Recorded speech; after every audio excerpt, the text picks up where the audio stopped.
Alfredo Blanco, a quien ya estamos saludando. Alfredo, ¿cómo va? Buen día. ¿Qué tal? ¿Cómo les va? Buenos días. Bien, muchas gracias por atendernos.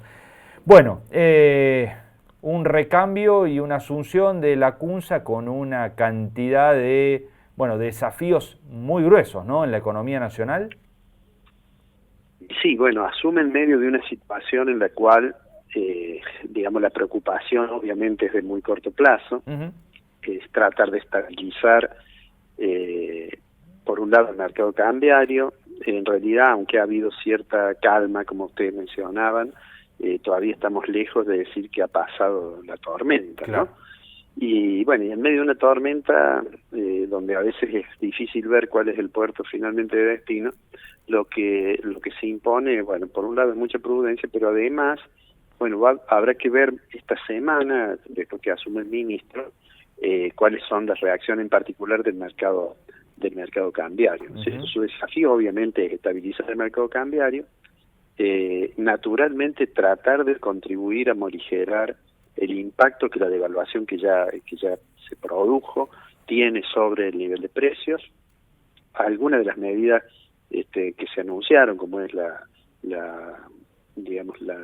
quitarle el IVA de algunos de los productos de la canasta básica, digamos, apuntan en ese sentido, pero bueno, obviamente hace falta un esfuerzo muy grande, porque como estaba señalando, los niveles de pobreza en la Argentina son realmente muy importantes, y la devaluación necesariamente, alguna parte, a lo mejor no todo, pero alguna parte pasa precios y eso golpea el poder de compra, con lo cual aparece otro efecto adicional, y es que aquella pequeña reactivación que se insinuaba heterogénea y todavía muy lábil en algunos sectores, obviamente tenemos que pensar que se vuelve a diferir en el tiempo. Así que, bueno, habrá que ver cuáles son las decisiones que toma el nuevo ministro, pero van a ser esas de muy corto plazo y no mucho más allá.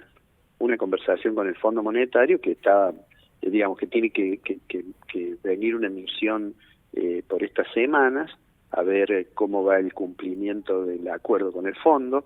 Seguramente el cumplimiento a junio se va a registrar, el gobierno va a poder mostrarle que ha cumplido con las metas fiscales, pero bueno, eso fue junio, que junio es casi como la prehistoria después de lo que ocurrió con la política cambiaria, ¿no? Claro. Alfredo, el desafío de la CUNSA, decía usted, es tratar de dar tranquilidad al mercado, de tratar de estabilizarlo. Sí. Hace algún tiempo hablábamos, usted destacaba que el Banco Central tenía poder de fuego como para contener alguna corrida. ¿Sigue teniéndolo? ¿Qué pasó la semana pasada? ¿Qué lectura hace de lo que pasó?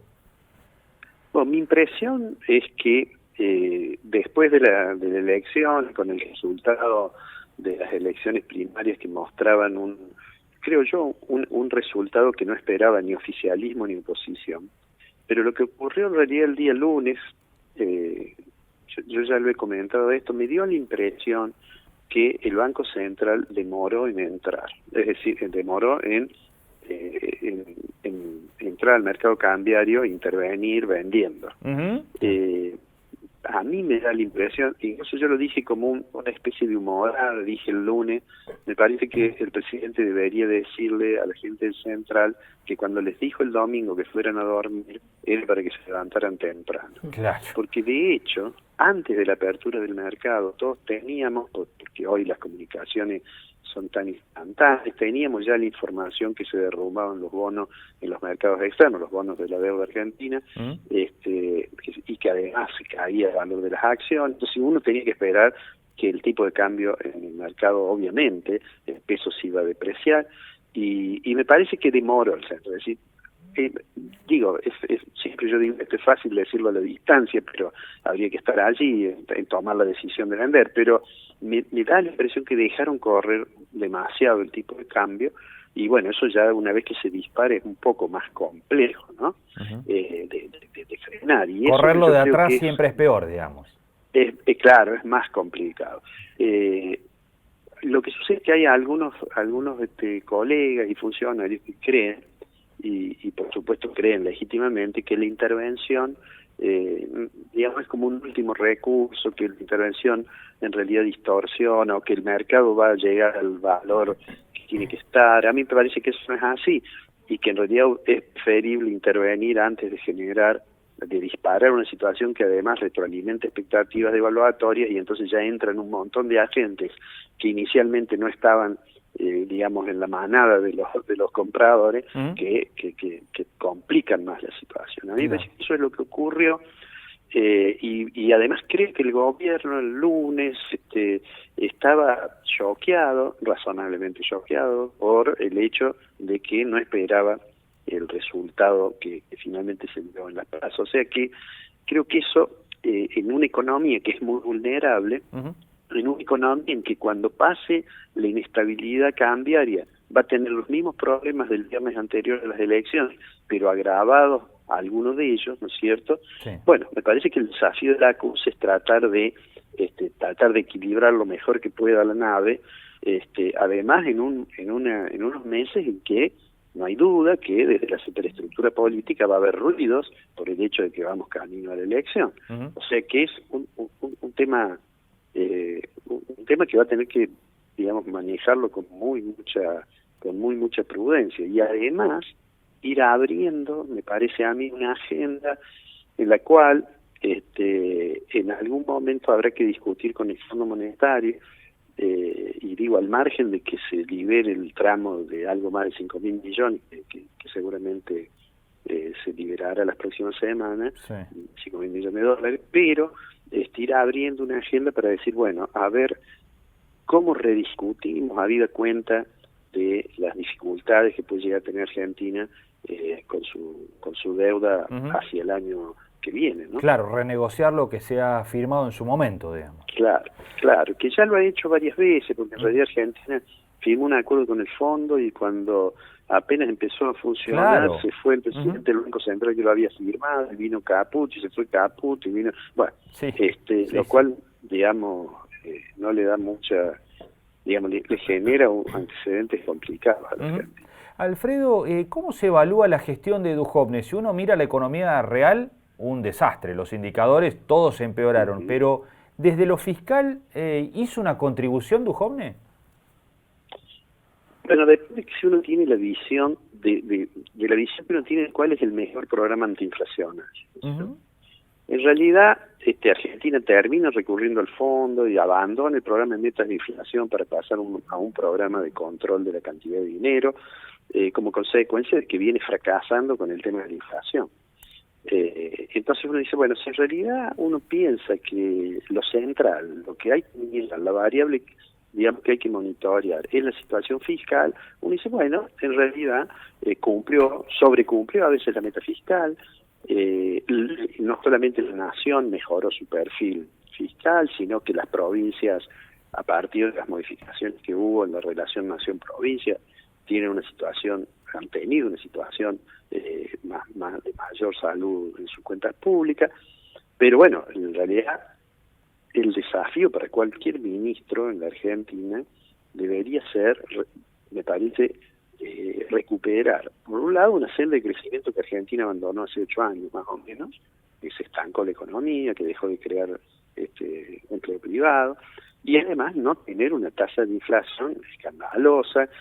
Siempre digo yo que si no hubiera ocurrido esta corrida cambiaria, que hubiéramos visto el 2.2% de inflación de julio, que se anunció la semana pasada, claro, el gobierno lo hubiera dado como un éxito, y muchos lo hubieran sentido así porque la tasa de inflación venía declinando mensualmente, pero uno levanta la vista y mira cualquier país del planeta, y salvo excepciones, esa tasa de inflación la tienen en un año, no en un mes. O sea que si uno mira, si uno recuerda las cosas que dijo el exministro Duhovne al lanzar las primeras medidas, al modificar después algunas de ellas o al modificar el acuerdo con el fondo, etcétera, uno diría que me parece que se va con un sabor bastante amargo, habida cuenta que la inflación se mostró ser un problema mucho más grave del que creían, la economía no dio muestras de una recuperación rápida, o sea que, digo, como balance me parece que no se debe ir satisfecho, yo creo, a su casa, ¿no? Claro. Alfredo, buen día. En esta situación y en este contexto internacional vemos que Brasil tiene alguna intención, no sé si lejana o qué, de abandonar el Mercosur por algunas cuestiones impositivas arancelarias. Vemos lo que pasa en Gran Bretaña con el famoso Brexit, que bueno, podría estar produciéndose en lo sucesivo, guerra comercial China-Estados Unidos. Vemos el mundo tendiendo quizá a estos proteccionismos, algunas políticas de derecha. ¿Cómo queda la Argentina en esta situación con el contexto internacional? Porque la impresión que queda es que muy a favor tampoco juega, ¿no? No, la situación internacional es, digamos, para Argentina es un problema para cualquier país, aún para aquellos que no están atravesando una situación como la de Argentina, porque el hecho de que las dos economías más grandes del planeta, digamos, Estados Unidos y la República Popular China, estén en esta tensión permanente, eso afecta a los flujos de comercio, y en la medida en que el nivel de comercio internacional se afecta, bueno, empieza a aparecer la sombra de una posible situación más recesiva, ¿no? La situación de tasas de interés en la Unión Europea, incluso en algunos países ya aparece la idea de decir, perdón, los bancos no tendrían que prestar a tasa nominal negativa, o quien va a hacer un depósito a un banco no tendría que pagar en lugar de cobrar, como consecuencia de que hay una digamos, las tasas de interés están a un nivel bajo, y da la impresión que deberían bajar más. De hecho, el conflicto entre el presidente Trump y Jerome Powell, el jefe de la Reserva Federal, digo, el conflicto verbal a los cuales nos tiene tan acostumbrado el presidente Trump, tiene que ver con que dice, bueno, ¿por qué no bajan más rápido la tasa de interés? ¿Y eso por qué es? Porque, para no aburrir con cuestiones técnicas, digamos, pero si uno mira las tasas de interés de corto plazo y de largo plazo, según cómo son, a veces se puede percibir si va a haber o no una recesión, si quienes están en ese mercado están pensando que va a haber una recesión y que consecuentemente con ello las tasas van a tener determinado comportamiento. Entonces, como hay una sensación de que se puede desacelerar, las estimaciones, incluso el Fondo Monetario de Crecimiento del Producto Mundial las ha corregido a la baja, entonces, es un clima que no es el mejor. Aunque podría ser saludable tener tasas de interés muy bajas, que es algo que el gobierno nacional me parece que pensó que iba a ocurrir. Recuerdo en una oportunidad al expresidente del Banco Central, Federico Sturzenegger, hablar de un futuro de tasas bajas que le daba más sustentabilidad a la estrategia de un ajuste fiscal gradual financiado con deuda. Sí. Pero, bueno, si bien eso puede ser saludable, que el mundo tenga esta situación de tanta tensión y que puede afectar el crecimiento mundial, no es para nada una buena noticia para la Argentina. Alfredo, la última, ¿hay riesgo de default en la Argentina? A mí me parece que eso es difícil de ver hoy, porque si hoy uno mira solamente las relaciones de deuda sobre productos, uno podría decir, bueno, en realidad hasta 2020 no hay demasiado problema. Además, podríamos pensar, yo diría que lo más probable es que el Fondo Monetario sea esté bastante dispuesto a negociar con Argentina, o a renegociar hacia un programa de facilidades extendidas, que es otra línea del fondo, o a algún tipo de modificación, habida cuenta que el nivel de exposición que tiene el fondo con Argentina es muy alto, ¿cierto? Es decir, el apoyo de más de 55.000 millones de dólares es una cosa realmente muy importante. Entonces, no debería ocurrir eso, ¿no? Ahora voy a repetir algo que creo que dijimos otra vez. Cuando ocurrió esto el lunes, hay quienes dijeron, bueno, en realidad es un cisne negro, por referirse a un hecho inesperado que cambia la circunstancia, un hecho poco probable. Eso se debe a creo que ya lo hemos dicho, a un autor que es Taleb, que escribió sobre esos fenómenos. Y yo he dicho, y bueno, Argentina es una granja que cría cisnes negros. Así que cualquiera que está en el gobierno debe saber que los escenarios pueden ser muy variados. Bien. Alfredo, como siempre, le agradecemos mucho. Ha sido un gusto estos minutos con usted. Gracias. No, muchas gracias. Le mando un abrazo y saludos a mi... En realidad yo soy de Río Cuarto, así que le mando saludos a mi tierra de origen. Bueno, le agradecemos mucho. Gracias. Muy amable.